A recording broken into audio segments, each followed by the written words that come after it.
tonton Wilfried O'Brien ndenge bino moko bozali komona awa tozali déjà na aéroport kozela arrivé ya mwana mboka Martin Fayulu bozali komona badrapeau ndenge ezali tout autour na ngai nde tokitaki sur terrain kozela bino baimage mpona ke botala arrivé ya mwana mboka Martin Fayulu ndenge akokita déjà tozali awa libanda toyei kozela kaka balobiki avion ezokita awa na ba 12 heures donc na yango tozali awa tozozela mwana mboka Martin Fayulu akita et puis tozali kocontinue na bainterview na biso kandi tozali kozela bino bana mboka bomoni na place omoni ma Chantal mais Adrien Malenga donc ainsi de suite bateto bazali bapresse epenge donc Nico Mayenge le maître Nico donc tozali wana sur place na kozela bino moko ya bakombata oyo bazali ya bakoloba mbote mwana mboka mbote ndeko ezali nini na arrivé ya mwana mboka Martin Fayulu de la République démocratique du Congo précisément la ville province à Kinshasa.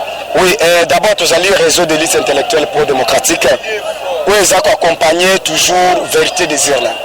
Tant qu'étudiant, naï personnellement, naï côté ka bomoto na naïté. Puisque oyo biso toponaki ndeko Fayulu mokolo ya mbule betaki esengi vérité wana esalema. Soki lelo oyo baza ko tricher na niveau ya likolo. Kilo mazo baka habilité na corruption. Yé moko d'abord za corrompu. Kabila l'a nommé à Zoïkouna. Ça ne marche pas. Les lots ceux qui font la zone là, autant na poto.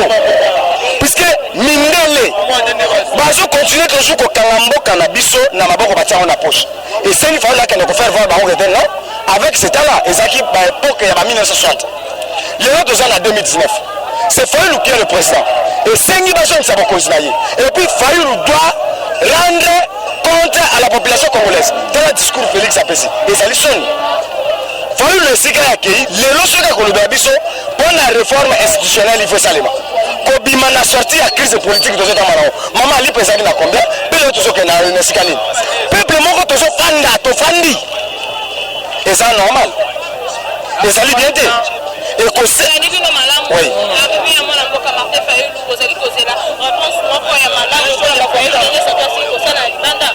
Réponse ezali na maloba donc na motema ya ndeko Fayulu président Eli ala kopesa yango lelo na place échangère ezali place oyo makanisi to sombitinya na ye au lieu ba dictat ba discours en discours nous n'en voulons jamais. Fayulu akoyebisa biso mindele oyo bazwi moyibi bazo continue koyiba corruption na ye moko me mama ariske na watela mwasi na epo likolo ya bokonza ezali mabe ezali pasi alingaka pesa biso etant Félix ye wana salimula mobimba atiki répondre nini il doit se mettre devant ça demande un prix. Ok, merci mingi mwana mboka bande ko balandi tozali ko continuer kaka na lire wana ndoto kosola bino moko ya bato bazali sika okona ko ya mwana mboka Martin Fayulu azali ko kitelo wana na lobaki tozali déjà liboso ya aéroport ndi na kosola bino mwana mboka azali pene na ngai ko pesa avina par rapport à arrivé à mwana mboka Martin Fayulu mbote papa vraiment tozali na esengo monene oyo toye awa na aéroport international ya Njili pour toya koyamba le président Eli Martin Fayulu. Martin Fayulu azozonga na mboka na ye po akendaki mobembo wana akendaki azozonga na mboka na ye azoya kopesa plan ya kobima na crise na problème toza nango na ba crise institutionnelle ba crise politique toza na yango monsieur Fayulu le président Eli yango nde azoya kopesa na maboko ya coalition Cash FCC oyo ezali koboma mboka kitokoma tozala humilié na batu oyo baza ya mikie biso tokoma humilié. Alors c'est pourquoi le président Eli Martin Fayulu azoya na plan oyo ezako pour que emeka kolongola biso na crise oyo toza nango politique institutionnelle et économique. Merci yango wana madame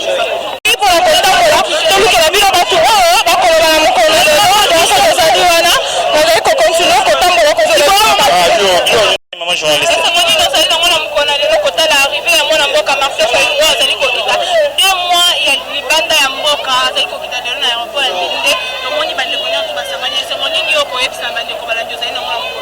Et c'est moi, les gens, vraiment, comme le président Eli Martin Fayulu m'a dit, le commandant du peuple. président Oyo Tobiso se votaka le 30 décembre 2018 na se ya mvula. Lelo le président Nabiso a outi tourné na ya 2 mois na likolo. Azo kita déjà bientôt na président déjà zo kita. Biso se toza na sengo makasi et moi na mboka Martin Fayulu m'a dit le commandant du peuple président élu a quitté na mabele ya bakoko na ye. Président déjà aza déjà na se toza déjà koyamba ye kala milité aza déjà koyima libanda. Ya o mana za na sengo wana ya koyamba ozali mokonzi na ngai président Martin Fayulu m'a dit.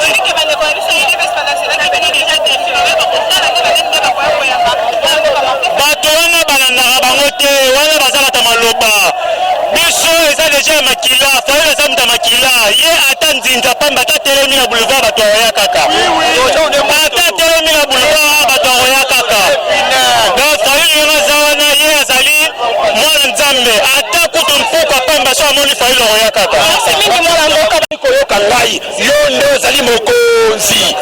Nous avons l'intérêt de soutenir plein sortie de la crise. Nous avons l'intérêt, comme un seul homme, Bissonnier se doit accompagner Martin Fayulu afin que pouvoir y a peuple et Zonga Namaboko y a peuple.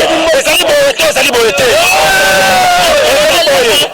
Quelle question au répondre à la pardon, papa Michel Mangala, Toti Osana, de Guadien, au combo, Demo Bozaka, ensemble, la Binonoso.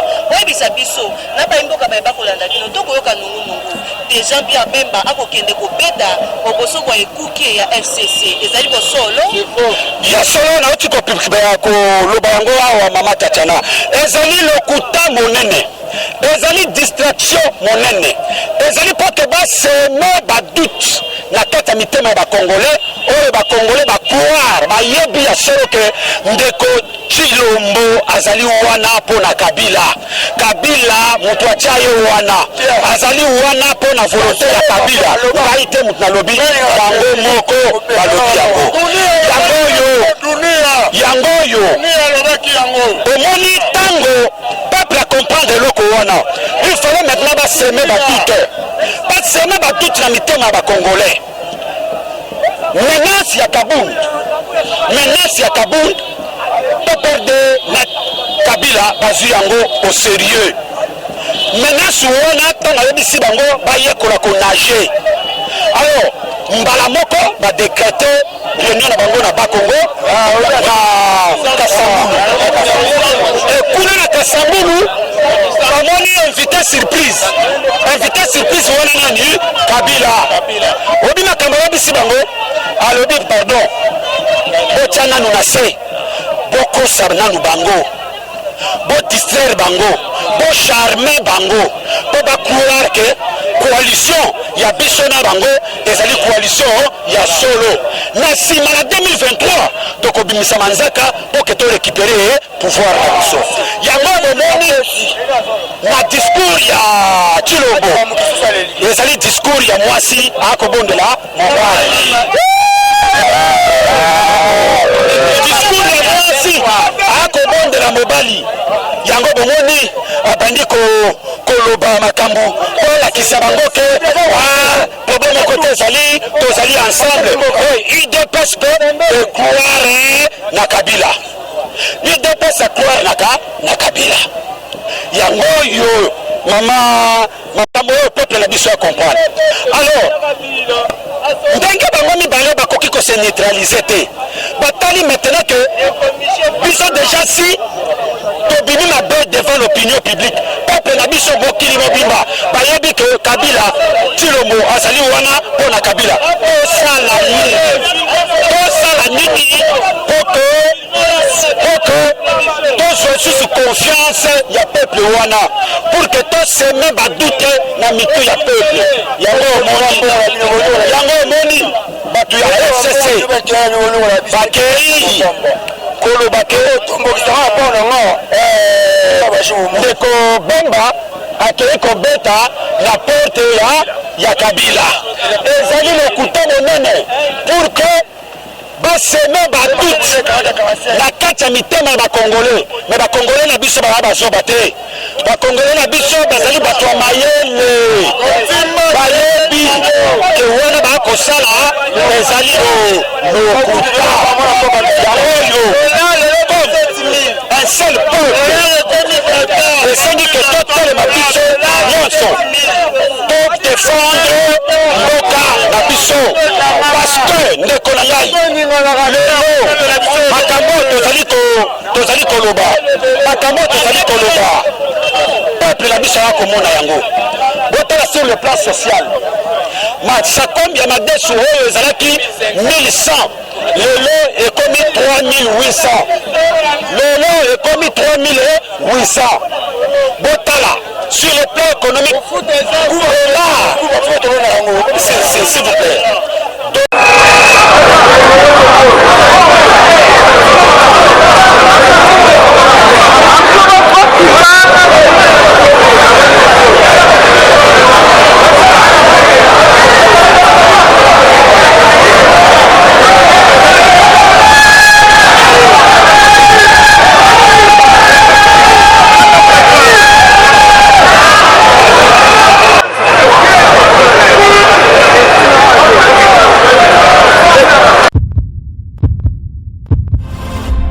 Eshima, votre magazine qui bat au rythme de l'actualité. Une réponse à vos besoins en information, un éclairage dans divers domaines. Impartial, documenté, instructif. Eshima au cœur de l'info. Retrouvez la nouvelle édition. Exclusivité. Sakombi Molendo, le réformiste qui vient stopper l'hémorragie. Suspension des fonctionnaires peu intègre, numérisation des titres fonciers et climat de confiance avec les collaborateurs. Le nouveau gestionnaire des terres congolaises fixe les nouvelles règles de jeu. Focus. Lambert Mindi, Omalanga, le souverainisme comme un dogme. Redressement délaissé, Tomaluaka Losenjola, l'homme de la situation. Dossier Eshima, fini les vacances, vive les rentrées. De la politique au judiciaire, en passant par les scolaires, les derniers trimestres de l'année 2019 en RDC est décoiffant. Économie, BCC, un cadre des rétrocommissions et détournements à passer au peine fin.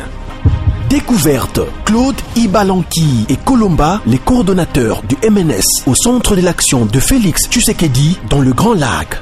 Les dialogues et pourparlers en RDC qu'en tire le peuple. Tubaou, la clé de la mythologie kassaïenne. Retrouvez l'intégralité du magazine Eshima dans les kiosques. Eshima Magazine, un nouveau standard d'information.